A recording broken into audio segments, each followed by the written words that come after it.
நம் ஆண்டவர் இயேசு கிறிஸ்துவின் நாமத்தினால் மகிழ்ச்சியும் சமாதானமும் நம் அனைவரோடும் இருப்பதாக.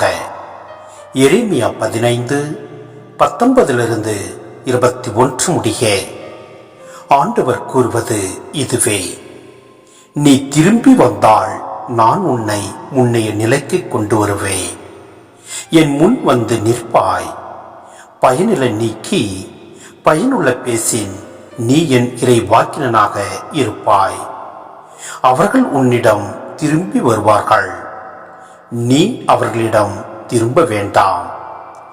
நான் உன்னை அவர்கள் முன் வலிமை வாய்ந்த வெண்கல சுவராக்குவேன்.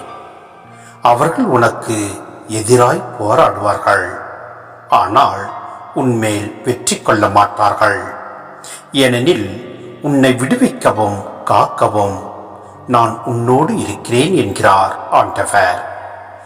தீயோரின் கையினின்று நான் உன்னை காப்பேன், முரடரின் பிடியினின்று உன்னை மீட்பேன்.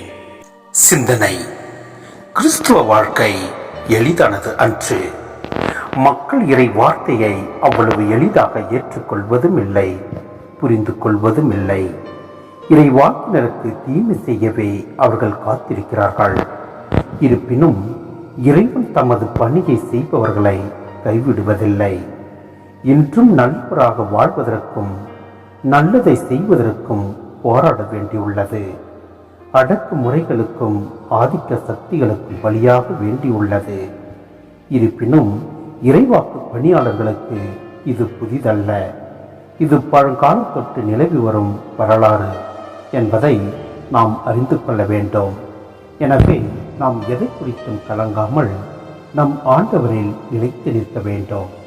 நம் ஆண்டவரோடு நாம் வாழ்கின்ற போது எப்படிப்பட்ட தீய சக்திகள் நம்மை அணுகி வந்தாலும் அவற்றிலிருந்து நம்மை விடுவிப்பார், நம்மை காத்திடுவார்.